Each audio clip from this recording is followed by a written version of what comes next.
Professional wrestling is the one true sport. Other sports have their share of intense, dramatic moments, but nothing can compare with professional wrestling.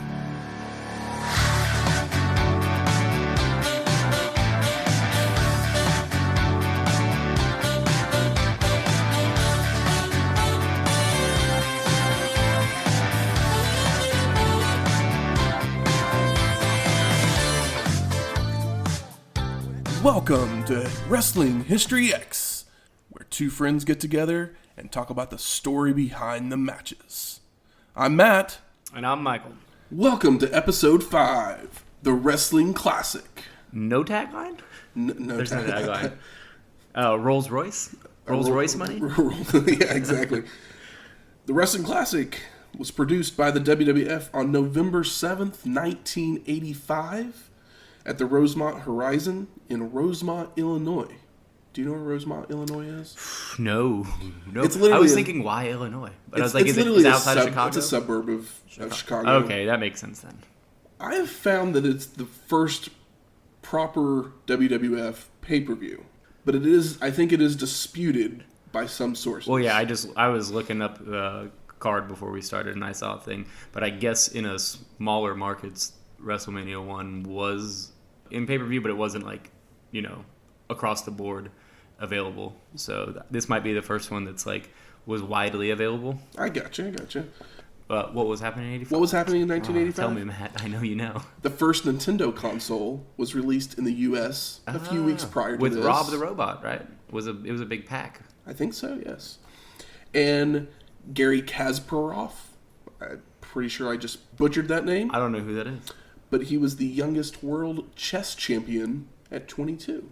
The only thing I know about chess is Bobby Fischer.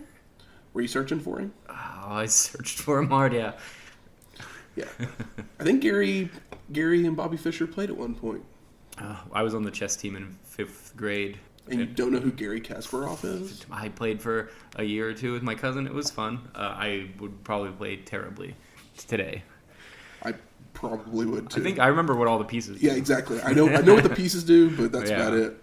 The attendance was around 14,000 or so. I mean, let's just kick it right into the show because this was a fun show. It's a great show. I was telling you, why more one evening tournaments? They're fun.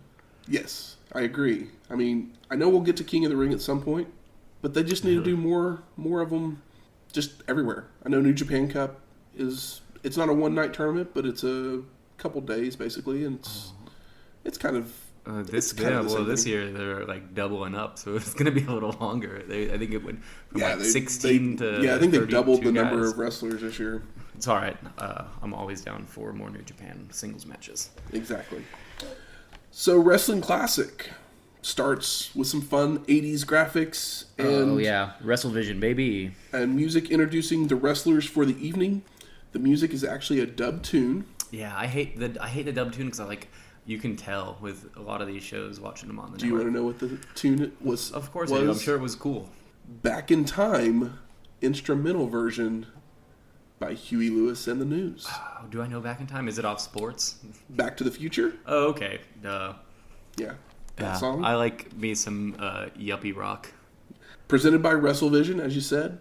Do we know what WrestleVision is? They got a cool logo. Because this is the only event that was ever under that banner. Yeah. Ever. It was probably just something they tried out, but also they said that this was going to be an annual show, and unfortunately it's not. No, it is the only wrestling classic. And then we were told that someone's going to win a Rolls Royce. Yeah, why? Why not, right? Sure. Yeah. Sure, that makes sense. We head over to Vince McMahon. Good old Vince. He's our host for the 16-man single elimination tournament tonight. Oh, and that physical bracket. It's beautiful and huge, and I love it. Yes. Joined by Lord Alfred Hayes. Don't hate him as much on this show. And Susan. Who is incredibly tall. I didn't catch her last name. No. It was an incredibly difficult last name, too. Yeah, she has a crazy dress on, and she is a very tall lady. I don't think she ever shows up ever again, so I didn't really care that much. But Susan has a pointer to point out all the pictures as they announce the matches. She's our Vanna White for the evening. Exactly. Then we get Mean Gene Okerlund in the back before the show, overlooking the picking of names out of a fishbowl. such an exact science of. But do they already show the bracket before he pulls it? They do show this, but then Vince goes basically like, and this is how we got this. Okay, so he's like, he's letting you know like it's pre-taped. We see Ricky Steamboat draw Davey Boy Smith, which that'll be a fun match. Miss Elizabeth draws for Macho Man Randy Savage, and he gets Ivan Putski. Mr. Fuji drew for Magnificent Don Muraco and gets Tito Santana, which are basically our last two Intercontinental title holders. So that'll be a fun match. We then head to actually a live interview from Mean Gene, who's with Jack Tunney, who is president? Our kayfabe president. I was wondering. I was like, is that president? But it's What was his actual job at the time? Jack Tunney was actually the bus driver. He owned a Canadian promotion that basically merged with WWF, and he basically had the rights to run the Canadian or the Maple Garden in Toronto. Mm-hmm. So WWF merged and brought him on basically as someone in the office. Yeah, Vince putting out those tendrils. And every once in a while they would need a figurehead, boss man. Boss, but not a big one. And Jack Tunney was that guy for basically the 80s into the 90s even. So he was the president, air quotes, president. Yeah, he looks the part to me. Of WWF. Later on, Gorilla Monsoon would fill that role, and then after that, obviously, Vince would finally be like, "Yeah, I'm really the president. I'm the boss." They go over the rules of the tournament. Only rule basically is you have to win to advance. Yeah. But they do mention that if there's a draw, both men are out. Foreshadowing much? I always love when things give rules, because you can kind of look at the rules and go, that's probably how they're going to do something. We're going to cut a good 20 minutes off the show. Exactly.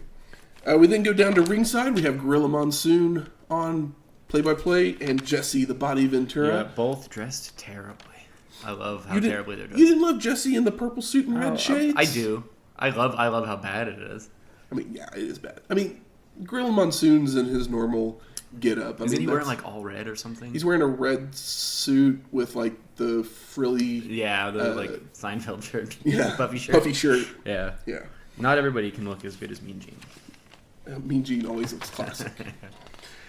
Well, we go to our first match. We have Adrian Adonis with Jimmy Hart versus Corporal Kirchner. Adrian Adonis looks like a bowling ball in shorts. I thought he looked like a fat Rod Stewart. Oh.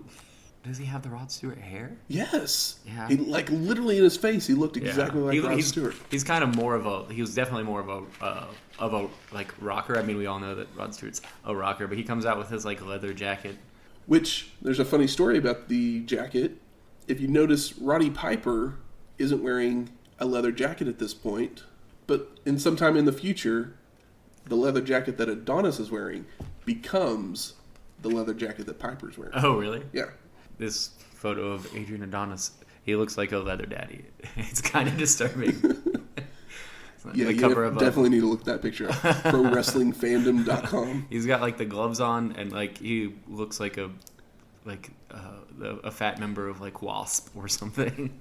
But they mentioned that these first round matchups in this tournament are 10-minute time limits, so we know we're going to have some quick matches. Corporal Kirchner is basically a Sergeant Slaughter ripoff, and of course they didn't make him as high a ranking as Sergeant. They gave him Corporal. Yeah. But he does come out to the armed... all be G.I. Joes. Exactly. He came out to the Armed Forces song, and then you can hear Hart on his megaphone the entire match. Jimmy Hart, get out of here. That was great. Come on. It's one of those things like, I love to hate him. Oh, yeah, I don't actually hate him. It's not like my Lord Alfred Hayes where I'm like, It's like, you love to hate exactly. Adonis likes doing the windmill elbow.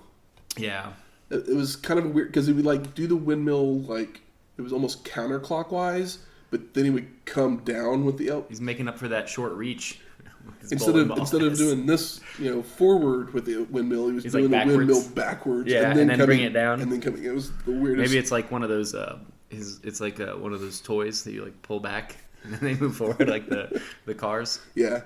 Corporal goes for a suplex at one point, but Adonis reverses it into a DDT and gets the pin. Yeah, it's a rough-looking DDT. It looks good. I literally think Corporal didn't know how to take it. Yeah, that's not good. No, that's not a good one to not know how to take. I think take. that's the problem on that. It wasn't. I remember it looking a little more brutal than I expected. Exactly. Mean Gene then gets a live interview with Adonis and Hart in the back. Adonis is rewriting wrestling.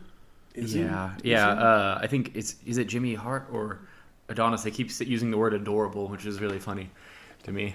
It's Jimmy Hart because later on, actually, that becomes Adonis's. The adorable. He's become Adrian the Adonis. Adorable Adonis. Yeah, because alliteration. Yeah. He's definitely not adorable to me.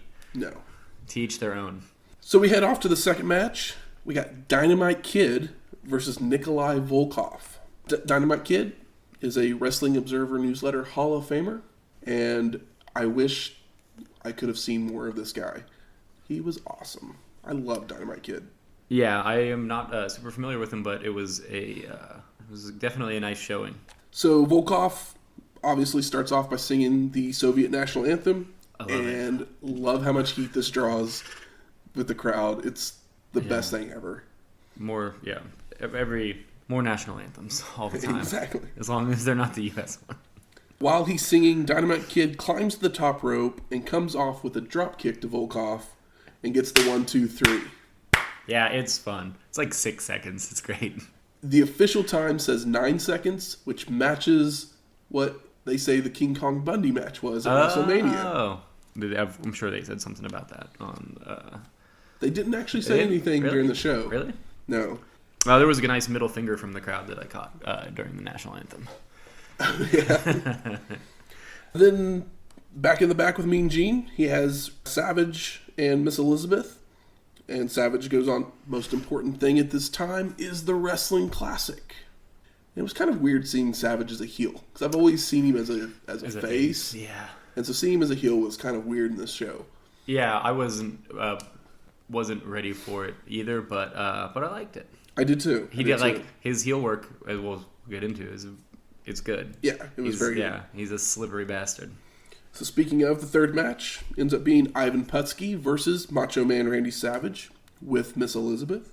Savage is a professional wrestling, WWE. Is this our first Savage match? This is our first Savage match. Okay. And Wrestling Observer Newsletter Hall of Famer. Putski is a WWE Hall of Famer as well. Savage's music, which is Pomp and Circumstance. He comes out with cops in weird orange get-ups, but they're cops. Because people hated gets Savage the intro. at this time. Yeah, it's weird on these shows where like sometimes not everybody gets an entrance. Like literally, Savage and JYD get an entrance every single time. Yeah, and only a few other people. Yeah, foreshadowing much. So Pomp and Circumstance plays. Savage makes his way to the ring. Ventura mentions while the match is going on that he's been training with Savage to preparing for the tournament. He's hyper ready and nervous. And I think the thing about the Savage heel thing that like threw me off the most was how he treated Miss Elizabeth, because he like basically was like, "That's where you're supposed to stand, right?" Yeah. Like she's standing on one side of the ring post. He's like, "No, here. Yeah, I want you over here." It was don't treat Elizabeth like that. It's a little offsetting. So it was like, it's all right. He won't use her for a shield later or anything. Yeah, exactly.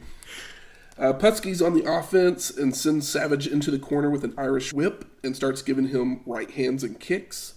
But Savage takes Putski down with a single leg takedown, gets his feet up on the ropes for leverage that the ref never sees, and gets the pin. Yeah, it's good.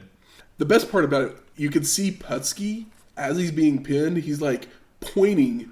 He's like, he's got his feet on the ropes. And it's just like, just kick out, dude. Just kick out. Like, or try to kick out. He like just sits there, but he's pointing that. But Savage, we got a 16-man tournament. Exactly. We gotta get through this. Yep. Savage and Elizabeth escape to the back as they know they've pulled one over on the ref. We go up to Vince, Lord Alfred Hayes, and Susan when Volkoff shows up to complain about American justice. Yeah, I remember it didn't really seem like he said anything at all. It was it wasn't a very focused promo. No.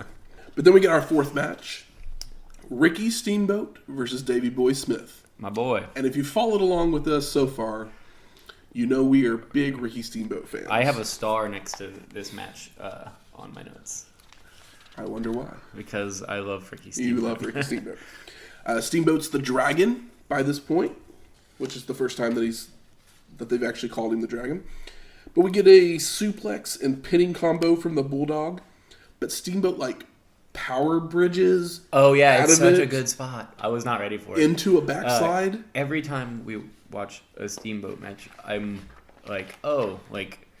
this is, sometimes there's matches and it's just guys trading blows. Or they're not wrestling matches that I'm particularly interested in. I want it to be more technical. Dragon surprises me every time. Even though I know I'm going to get something good, I get something like that bridge spot, and I'm like, oh my gosh, every time, thank you. Yeah.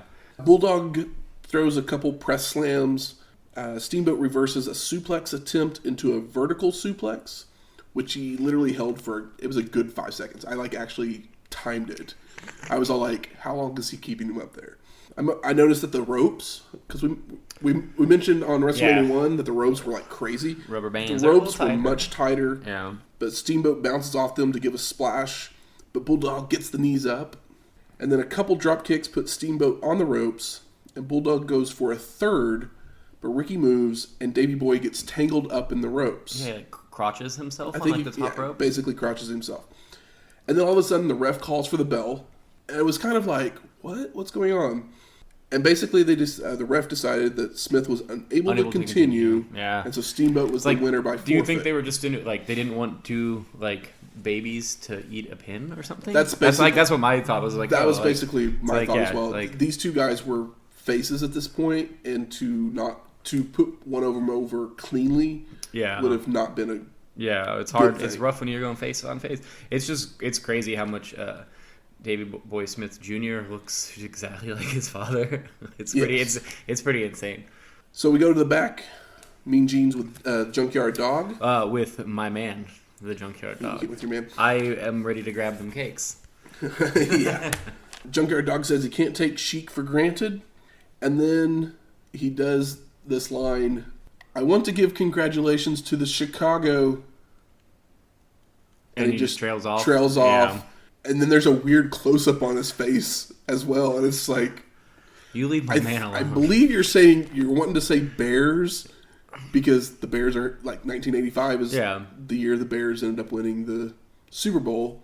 But it was just finish your sentence there, buddy. Don't touch it or you'll eat a headbutt, Matt. I'm sorry. No, it's fine. I'm just being protective. I know you get it. Be protective of your my JYD. Of your dog pound there. Uh-huh. So we got fifth match: Iron Sheik versus the Junkyard Dog. Junkyard Dog gets his entrance music, of course. Mm-hmm. Sheik attacks before the bell using his robe to choke JYD. Spits on JYD. Yeah, the crowd is hot for JYD. We get JYD chants. The man is a star. Is he a star, or is it just because he's facing the Sheik? Well, he's a star. JYD fires back with his classic headbutts. Those headbutts. But then he misses a headbutt to the mat, and Sheik locks in the camel clutch. But Sheik somehow loses control of the arms, and so JYD just ends up falling forward. It looked like a bad spot, really. Yeah. But Sheik goes back on the offense in the corner, but the ref is trying to stop him, so he pushes the ref away, and as soon as he turns around, JYD comes out, another headbutt. Covers him for the pin. Is that he does the all fours headbutt in this? Yeah, match, he did it the all fours. Yeah. All fours headbutt is. That's the creme de la creme. I love it. It's the best. It's the best headbutt. So after the pin, back in the back, we get Mean Gene with Terry Funk and Jimmy Hart. This might be one of my favorite segments of the entire evening. We fucking the cowboy gear on Terry Funk. He has the cowboy gear and he has a chew-in. Yeah, and it's disgusting. And he's literally spitting all over the place because you can see Gene. He just keeps backing away as Terry Funk's yelling at him, and finally he just leaves the mic with the Hart for the rest of the interview, and then right at the end, Funk walks up to the camera and just spits at the camera. 3 dip spits. It's disgusting. I was like, I would just hate to be that cameraman. Yeah. Well, I imagine in my head, I'm sure they didn't do this, but like that they had like a piece of glass or something in front of it and they planned ahead. This is 1985. They didn't plan any of that People stuff. spit on the camera. The cameras are expensive. I don't know. I was just hoping. I was like, oh, there's like a piece of glass there. I don't know. I don't know a lot about operating a camera or glare or any of that. I mean, they might have had it on a camera stand, and so the guy wasn't there. Not like right in the camera way of when he spit. But yeah. I bet he's still got something on him. It's disgusting. There's not too many things worse than tip spit.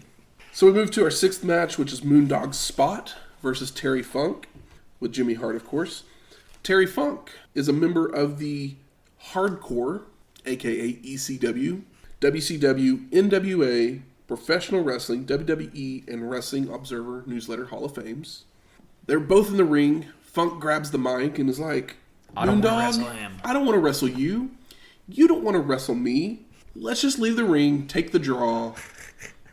We're all good. And why don't they want to? Why does he not want to fight? What does he just? Well, literally in his promo, he's like, "I should be fighting Hogan. I should be fighting, JYD, blah, blah." The disenfranchised.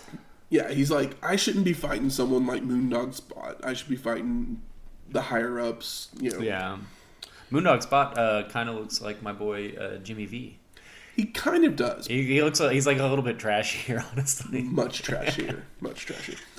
Moondog Spot agrees. Yeah, sure, let's leave the ring. So they start walking back to the back. And of course, Funk hits him from behind. Yeah. And then tries to rush back into the ring. But Spot catches up with him and pulls him off the apron. Funk hits Spot with classic left hand of Funk's. And then backdrops him into the ring. And right as he gets in the ring, the ref finishes the 10 count, and Moondog Spot wins by disqualification or count out. See, I got kind of confused with this end. I don't know. I was just like, I don't know what. Like, it was not a terrible idea. I think it was just kind of telegraphed, like a little sloppy. Out of all the funky finishes, this is not the worst. This is not the That's worst. True. One. Yeah. What up, Starcade? I actually thought it was. I thought it was fun. Actually, no. Like this whole show is a blast. We then go back to Mean Gene. He's with Mr. Fuji and Magnificent Don Muraco. Fuji says Santana has met his match and he feels sorry for him. And then right before they go to the ring, Mean Gene says you have to be in top condition to make it all the way through the classic. And then he gives Muraco like an up and down glance because Muraco's not the fittest guy. No. But it was he's not Tito Santana. It's one of those moments that, like, if you're not paying attention, it's not something you notice. No, but Mean Gene has the most classic comedic timing. This is one of the 2 moments in this show that I just like started busting up laughing at. The other one comes here in a minute. But yeah, I was just like, I know it's something that no one's probably going to realize that or even notice, but I just started laughing hysterically at. Did Mean Gene ever do anything that wasn't wrestling? Any other media stuff? I mean, I'm sure he was a radio DJ, coming up. But I just mean, like, on screen, I'm sure he's done plenty of, like, movie cameos and stuff like that. I'm sure but he has. I don't know. He's just, you never get tired of seeing the guy. No, never. R.I.P. We miss you, baby. So we get the 7th match, Tito Santana versus the Magnificent Muraco with Mr. Fuji. Don Muraco has been inducted into the Professional Wrestling and WWE Hall of Fames. And Mr. Fuji is a member of the WWE Hall of Fame. Tito is the Intercontinental Champ, but his belt's not on the line. Muraco throws a vicious lariat, but misses. Tito comes back with a flying crossbody. And then Tito hits a sunset flip and a backslide for pin attempts. Muraco hits a power slam, and the ref counts the 1, 2, 3, but then realizes that Tito got his foot on the rope. So Muraco's sitting there like celebrating. And doesn't realize that the ref has restarted the match. And Tito rolls him up in a small package for the victory. I don't like it when the 3 count happens and then they go back on it. 3 counts a 3 count. Exactly. Like, that's my problem. If you're going to do that, you got to be like, hey. You could do the rope thing. Like, if you're going to do the 1, 2, 3 and, like, be like, no, wait, his foot was on the rope, then you just, like, need to, like, hey, we're restarting this match. Yeah. Like, stop for a second. Too sweaty. Too much. That's too sloppy still. But everything before that is a nice, quick, and physical and good-looking match. Yeah, there's some moves, and we get a. Like these two, like I said, these two guys were intercontinental, basically the last two intercontinental champs, and they've been feuding over it for quite some time. So it was definitely a really good match. Mean Gene's now in the back with Bobby Heenan. None of Bobby Heenan's clients are in the Classic, but he's always scouting for new talent. I like that. I guess he has a $50,000 bounty out for whoever takes out Orndorff. What's with wrestling back in the day and hits out on people? I guess it was acceptable. I guess they just weren't getting paid enough per night per match. I guess. But the emphasis on like money back at this time is pretty funny. So we got the 8th match. Cowboy Bob Orton versus Mr. Wonderful Paul Orndorff. So Orndorff has turned face since the last time we saw him at WrestleMania against Hogan and Mr. T.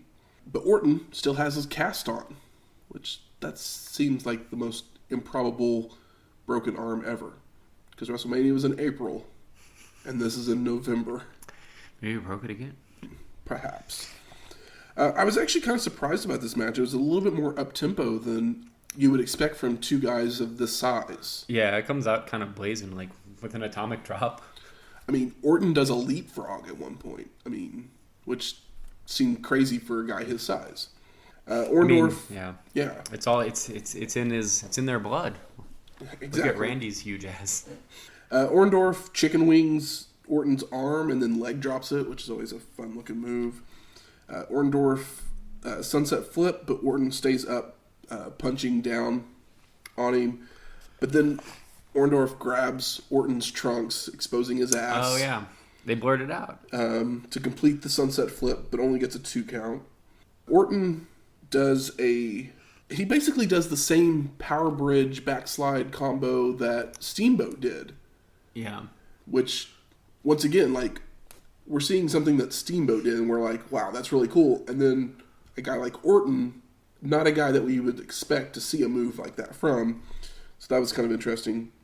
Orton goes for a flying crossbody, misses, and ends up getting tangled up in the ropes. Crotched on the ropes again. Yeah, exactly.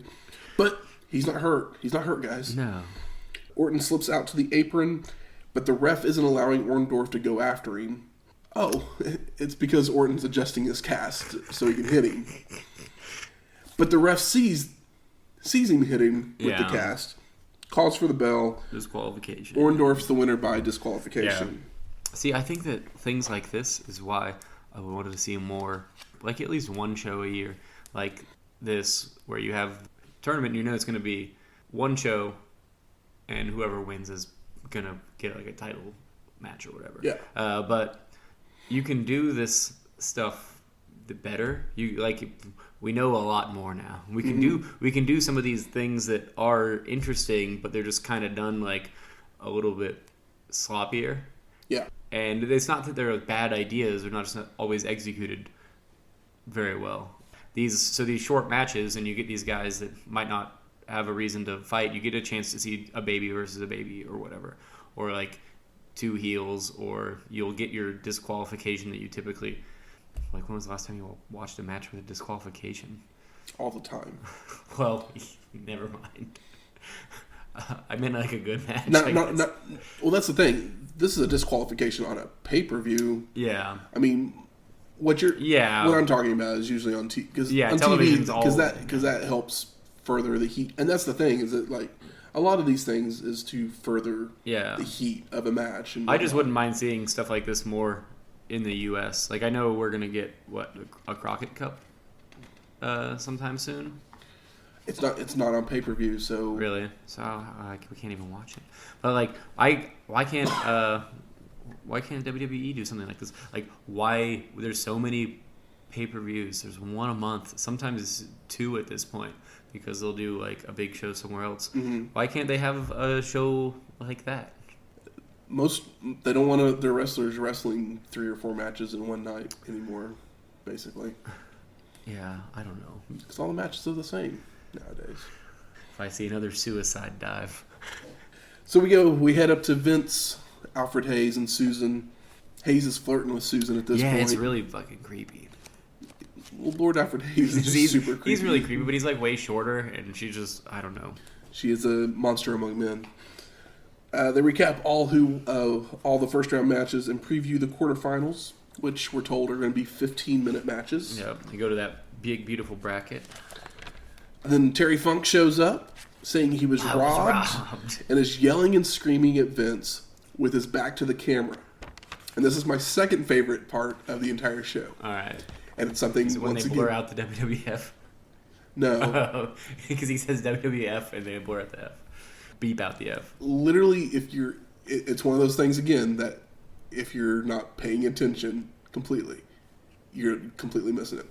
So Funk's yelling at Vince with his back to the camera. And all of a sudden you see Vince's hand come around and like on the left side of the screen and grab Funk by the belt and just casually turning. And then you finally getting turned, and then Vince is doing this face, like one of those classic Vince faces. And I was just like, I just started cracking up because I'm just like it's literally, again, it's one of those things that you're not going to notice unless you're like looking for it. The man knows what he wants.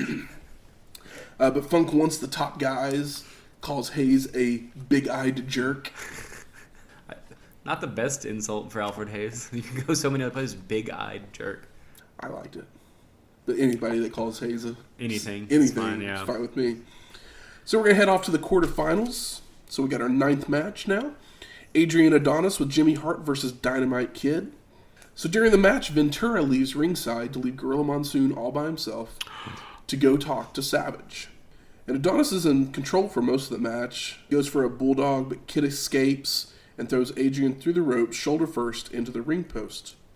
Dynamite hits a snap suplex and a flying headbutt, which, so if you're a Chris Benoit fan, he modeled a lot of his moveset after Dynamite Kid. Yeah. This is where he grew up idolizing Dynamite Kid. And so that's why Benoit did the flying headbutt. Jimmy Hart gets up on the apron, and Dynamite goes to grab him, but Adonis rolls Kid up from behind, but Dynamite Kid's able to kick out, and it sends Adonis into Hart, knocking him out. Dynamite Kid jumps on him for the pin and the win. Post-match, Hart claims Adonis' foot was on the ropes, which they show the replay, and it was on the ropes. And then Adrian starts having a temper tantrum. He throws a little kid fit, and it's really hard to watch. It's kind of cringy. It's very cringy. It's like, I'm like, dude, you're like a 40-year-old man in the middle of the ring. Like I said, he looks like a bowling ball with arms and legs, and him throwing a fit like that is like bizarrely unsettling. Yes, it was very unsettling.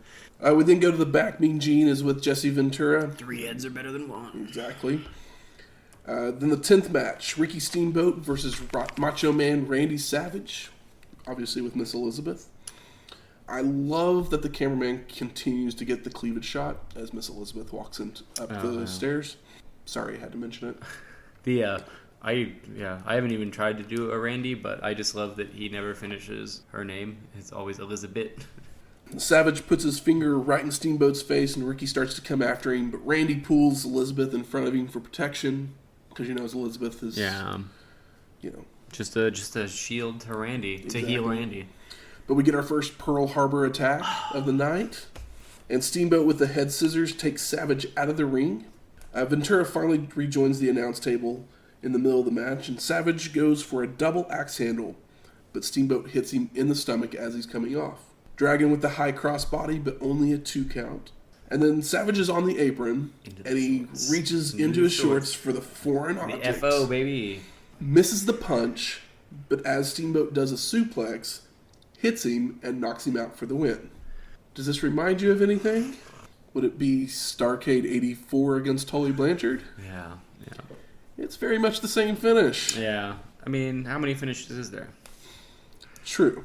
But I do like that. I think that's going to be my running thing, is like remembering these finishes. Yeah. I like that Ricky starts doing the more like martial art, like Bruce Lee. Well, he's the dragon now. Well, yeah, he is. It was just a nice. It was the most noticeable thing outside of him continuously being fantastic.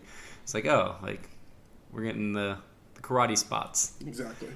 Back to the back, Mean Gene is with Moondog Spot.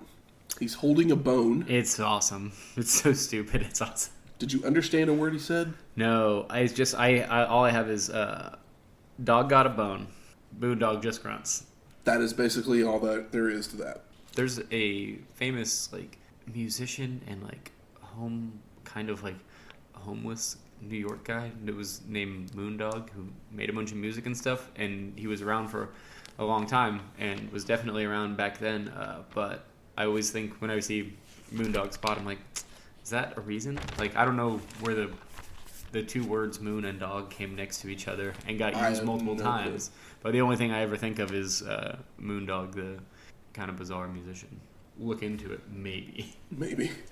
So we head to our 11th match. We got Moondog Spot versus Junkyard Dog. JYD. So Moondog attacks... Hey, he comes out this time, and he is a star. You were talking shit earlier, and I'm just saying, the crowd goes nuts for Junkyard. And nobody cares about Moondog, so it's not like he's got a bunch of heat. Literally no one cares about Moondog Spot. I don't care about Moondog Spot. You know who else doesn't care about Moondog Spot? Moondog Spot? Probably. But also the refs don't care about Moondog Spot, as we're going to find out in this match. Because Moondog attacks JYD as he enters the ring. He then goes up to the top rope, misses a splash. JYD hits a headbutt from all fours. Yup, and it's so good. And then a standing headbutt. Yup. Goes for the pin. There's no ref. No, he counts himself. But he counts it himself. Let me act it out. It's so stupid, bro. And they're like, all right, cool. He wins. Gorilla and Jesse say there was a judge at ringside, so therefore it's legal. Was it Liberace? Billy Martin's out on the ring. Was Ali out there as the outside exactly. ref? But Junkyard counting himself is great. It'd be better if a ref got in the ring after that and he did it again for a 6 count to extra bury Moondog and make Junkyard look extra cool. I'm a Junkyard Dog fanboy. You are indeed. Mean Gene's in the back with Bobby Heenan again, reminding us about that $50K on Orndorff. Because obviously the next match is an Orndorff match. 12th match, Orndorff versus Tito Santana. Tito has a bandage around his hamstring this time. Also, I think Jesse Ventura keeps talking about how Tito is from Tijuana, but he's not.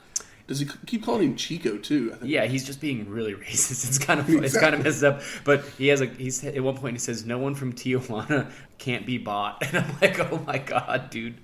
That's great. It was over the top and pretty fun, but not in good taste. But when wrestling has never been in good taste, never ever. So Tito keeps Orndorff down with a variety of head scissor and headlocks.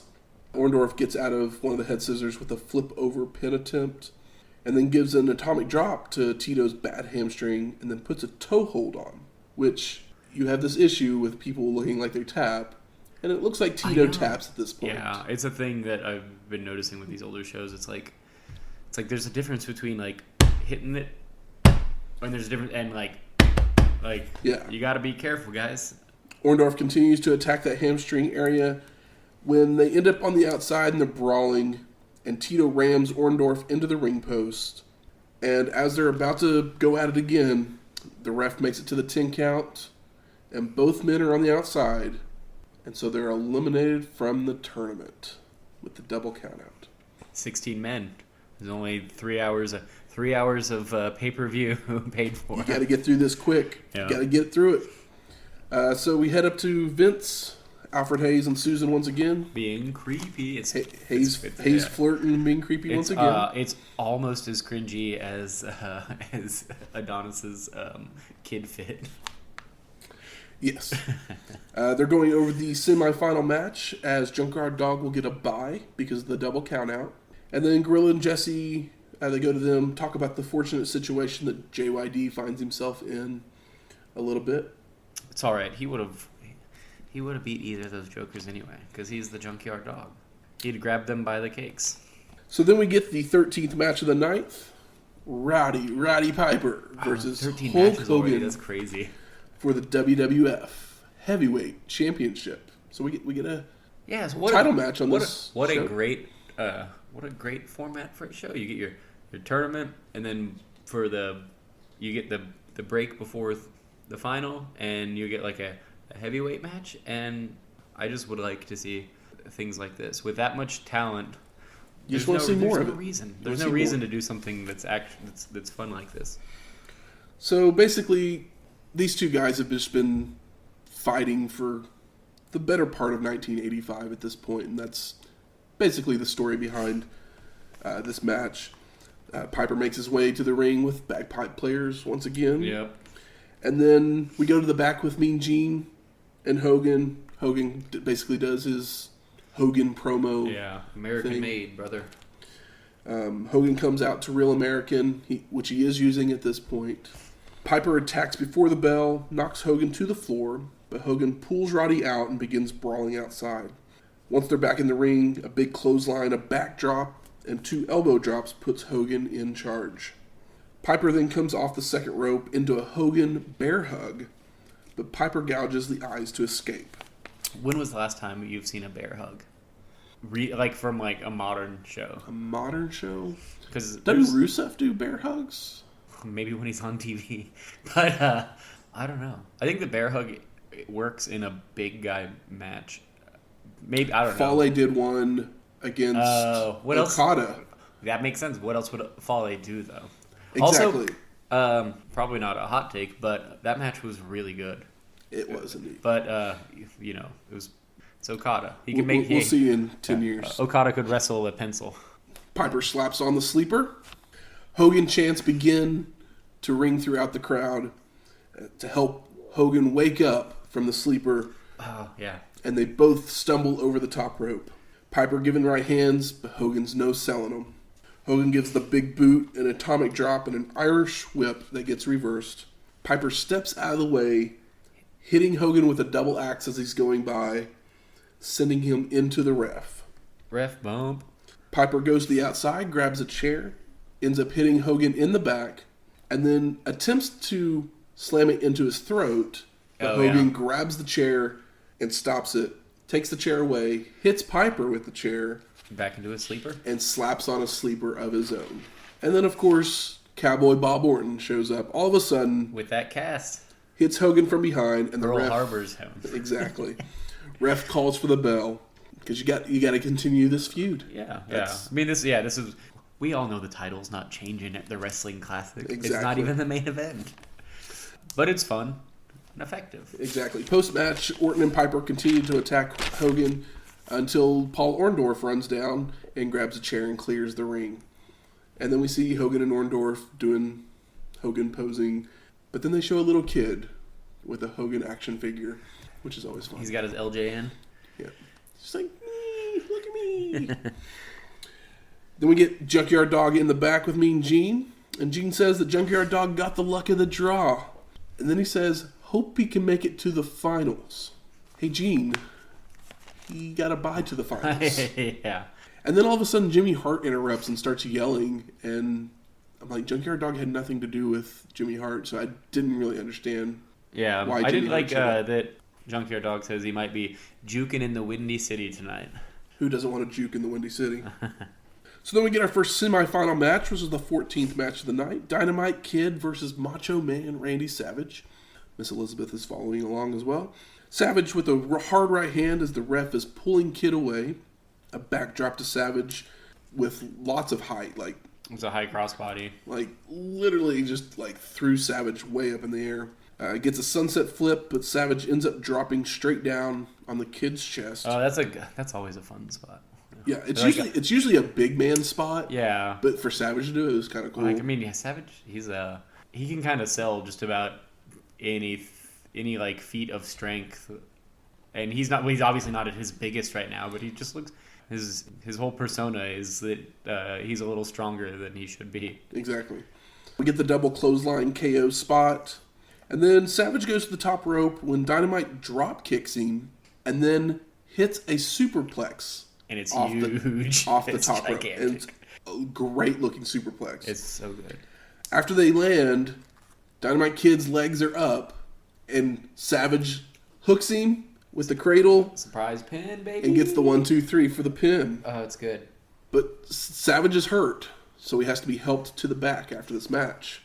We then go up to Vince and Susan And they're basically like, it's giveaway time for this Rolls Royce. So they're just giving it away to they're giving it away to like somebody in the crowd? Or did you have to like... I think it was just you entered... You had to send randomly. in... Yeah. It was probably one of those things where like they didn't actually give away a Rolls Royce, but they got people on mailing lists. Exactly. Vince says this line, maybe the winner will give you a ride, Susan. Yeah, because we all know Vince McMahon's humor. Exactly. I didn't take it the way that he probably meant it. Yeah. So then we go down to the ring. Howard Finkel's there. He announces Jack Tunney and Basil DeVito, who's the director of promotions, and then Ed, who cares, director of marketing for the judges. Lord Alfred Hayes announces the winner is Michael Hamley from Illinois. Wow, surprised that someone from Illinois won. Interesting. Yeah, this is just filler. Oh, complete filler, just to give time between the semifinal and final match. But I wanted to give a shout out to Michael Hamley. Hopefully you still have that Rolls Royce, bro. Yeah, man. That'd be awesome if you did. You should email us in. Let us know if you did. Hayes gets a chorus of boos after the announcement, which always makes me happy. Yeah. I don't want to hate anybody, but I have no love for Hayes. I have no issue hating Lord Alfred Hayes. Yeah. Mean Gene's in the locker room. He grabs Hogan to talk about the match. And the thing is, you can hear the ring announcer making the announcements during the entire interview. It's very distracting. But Hogan says, we haven't had enough. Let's do it again, anytime, anywhere. And then Orndorff jumps in, starts yelling as well. Don't really understand what he's saying half the time. Then we get the 15th match, our main event of the evening. Junkyard Dog versus Macho Man Randy Savage. Boo. No time limit on this main event.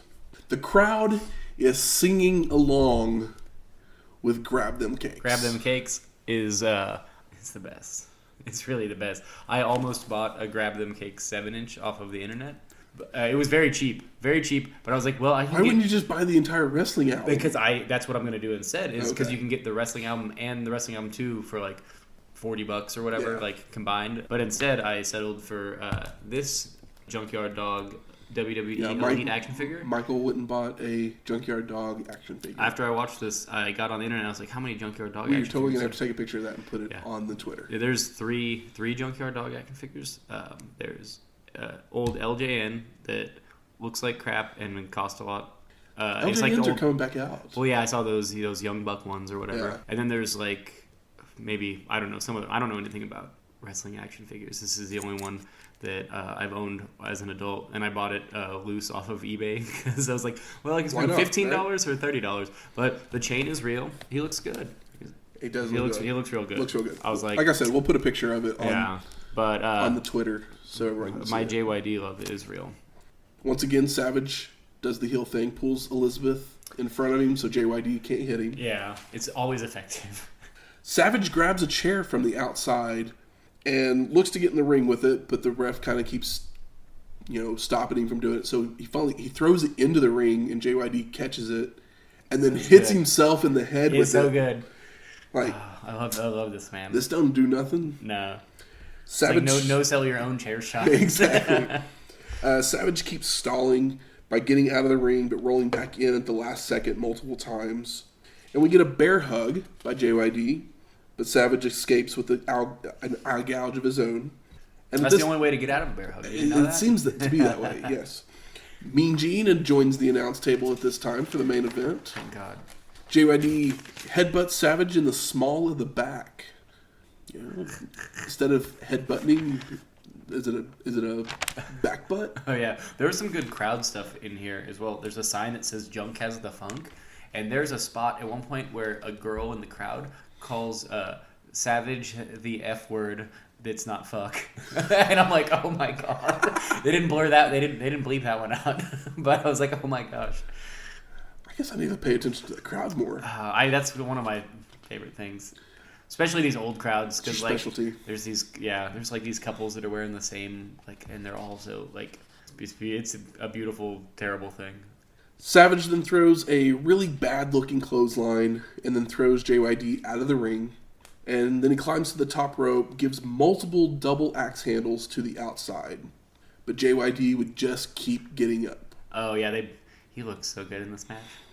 And, like, every time he would get up, Savage would, like, sneak out of the ring. Oh, it was so fun. And then, like, come back around, hit him again. Like, honestly, what he's doing in this match reminds me of what Jay White's been doing for, like, the last year. Being a real Maybe slimy he's been piece of watching shit. some old wrestling classic. Well, he's killing it, so it's fine. But, yeah, it's just like, a true heel does true heel shit. This is true heel shit. Exactly. Finally, Savage would just grab a chair and just hit Junkyard Dog. And the ref sees it. I guess this match is no disqualification. It's the main event, so you can't DQ the main event like 3 minutes in. I guess not. He finally realizes that he's not going to be able to get him on the outside, so he rolls him back into the ring and goes to hit another double axe handle from the top rope. The Junkyard Dog catches him with a right hand as he comes down. And then we get some... All 4 headbutts. Ooh, baby. And Randy sells hard with his headbutts. He does.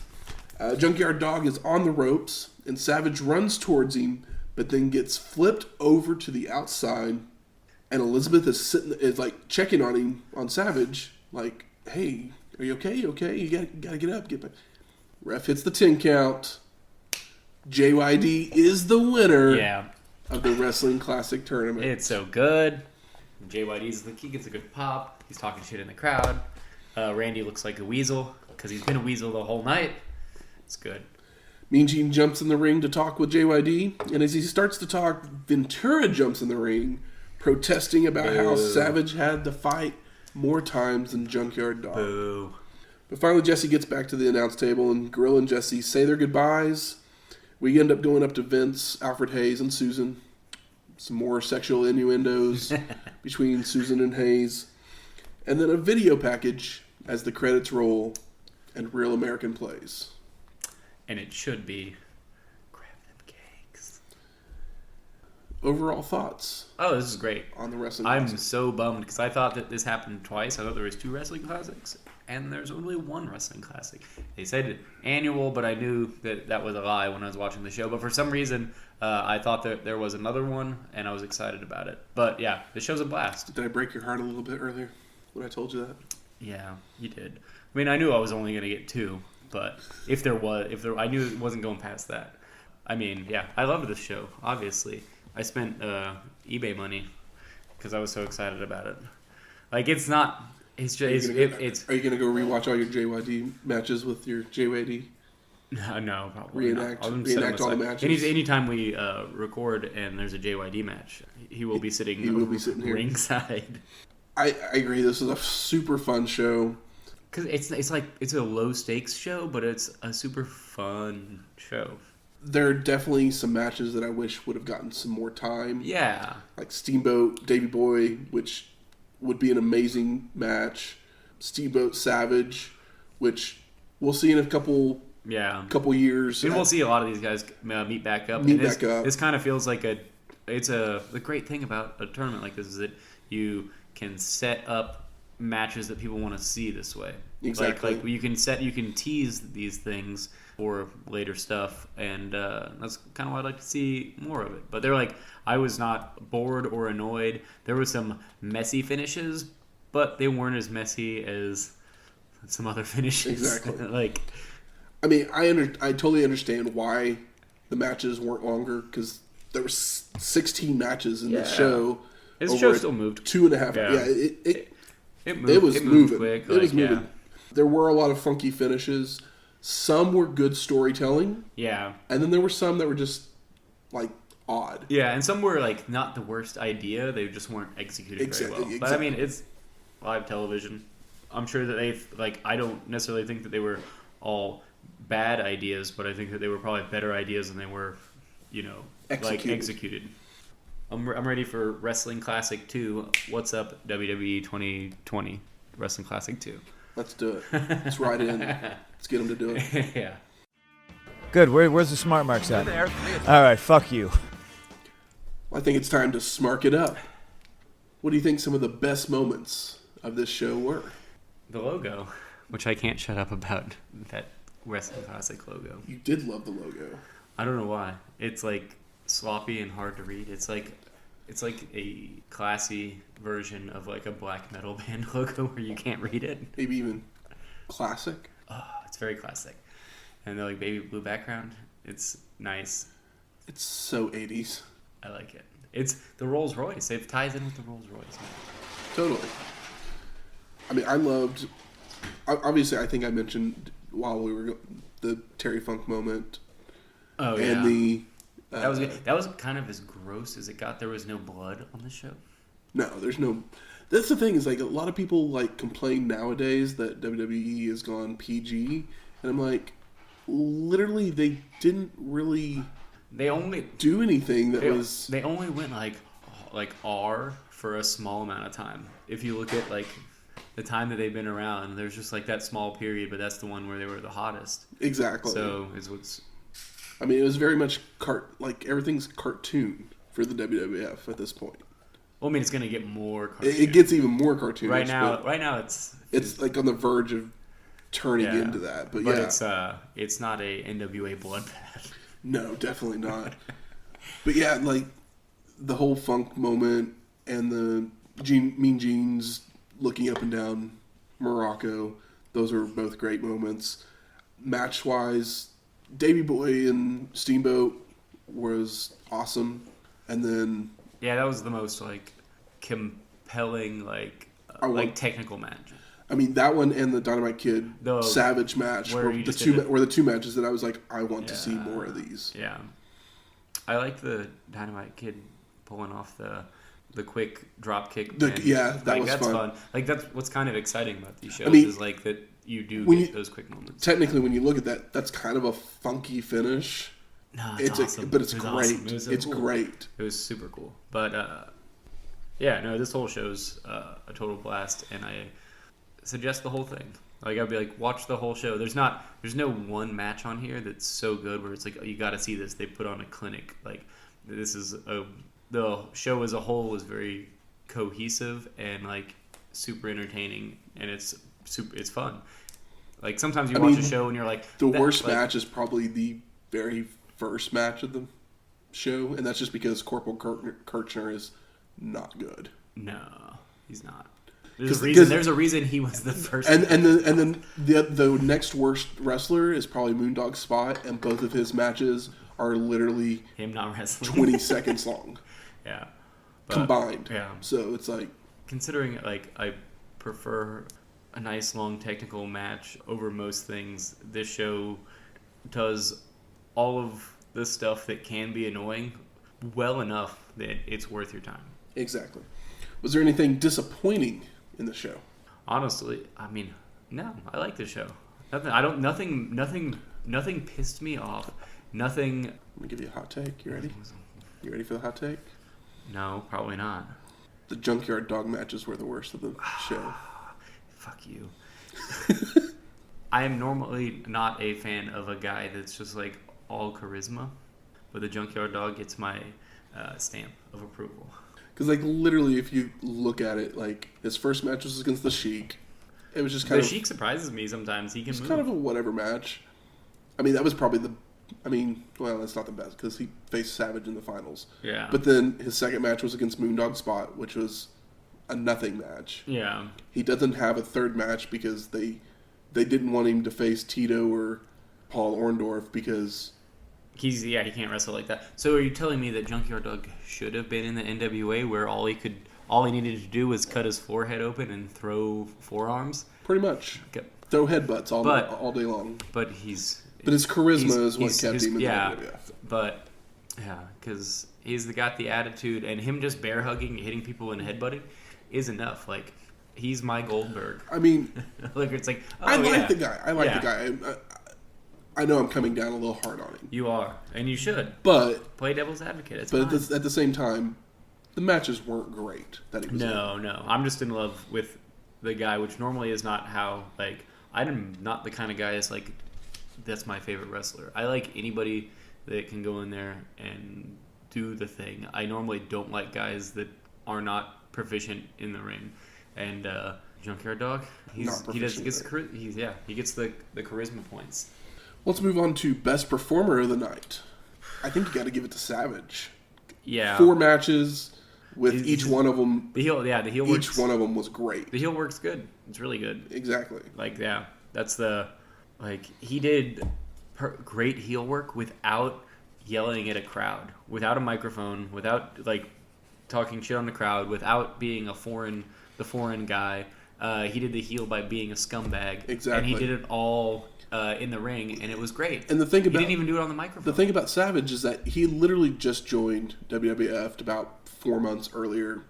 Most of your heels at this time were your big guys because they could just, dominate people and throw people around. Yeah, when they'll put a red shirt on him and have him sing a national Russian national anthem. That's the heelish thing to do. Yeah. But Savage was able to get over as a heel because of doing heel stuff. Here's my finish. But he ends up becoming almost a cool heel because he's so good in the ring that people start cheering for him, and we'll see in future shows. That's why he becomes a face. Here's my warm take. I don't know how hot it is, but to the point of like what we've watched so far, and we've seen Flair do some heel work, but Macho Man's heel work here is better than any of the Flair heel work we've seen so far, as like with the shows we've watched. Yes, I agree. Because like literally, Flair, I don't feel he's like a tweener. Other than doing the leverage pin that we saw. Yeah. Like, I don't feel like Flair has actually done anything. I guess that's my spoiler, is like, I guess he became more heel because the show we're going to talk about after the show this, next week, he does get more of, but he doesn't play the heel in the ring the way that Savage does. Doesn't. Anything surprising in the show? I mean, outside of some of those quick finishes, but, in hindsight, they're not surprising. It's just that when you're going in fresh, then you're like, oh, okay, like maybe I thought I'd get a match.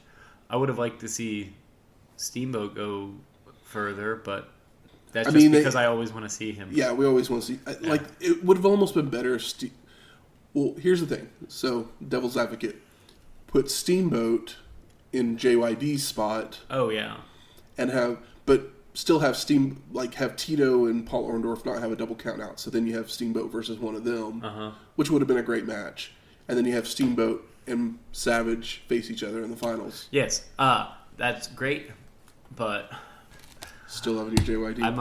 I was born to grab them cakes.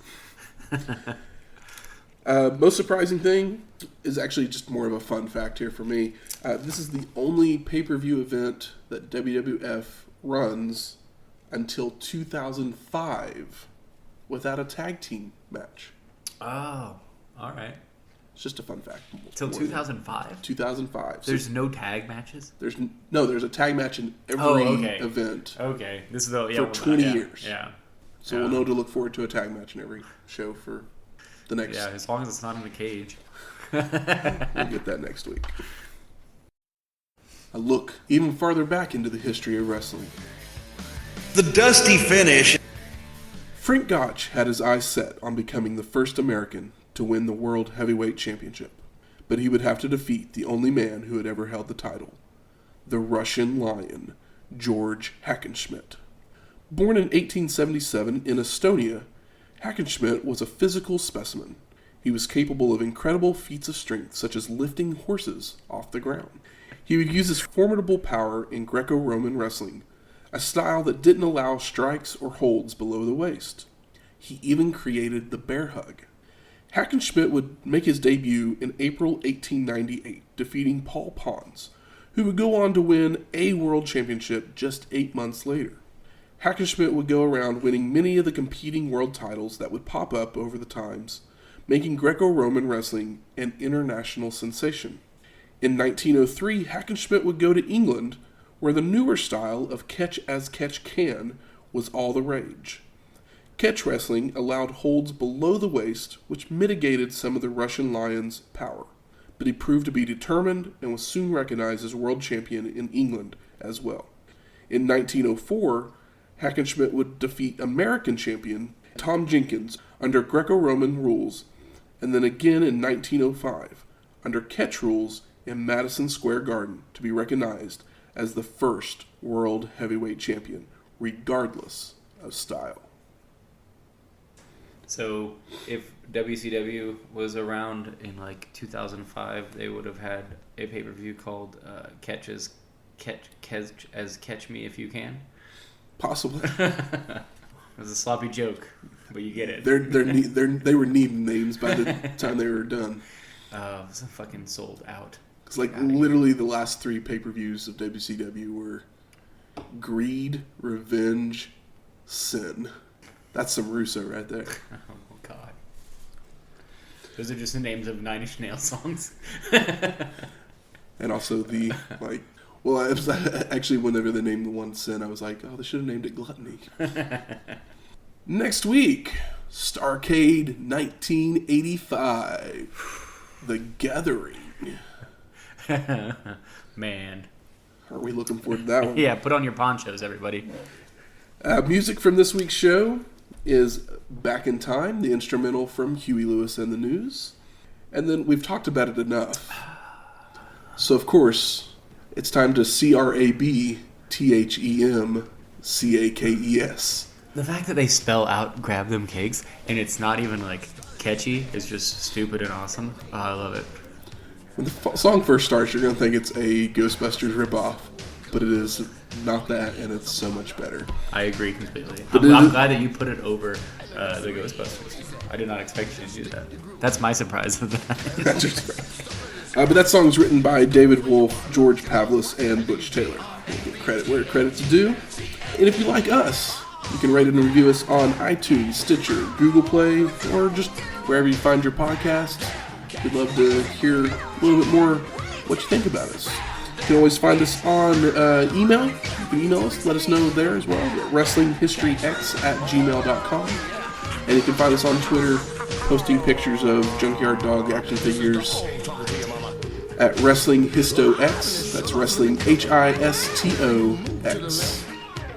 And we'll talk to you next week. Then you squeeze your partner for all your might. Then you let your man loose. Then you turn him on out. Then you do your thing. Just scream and shout.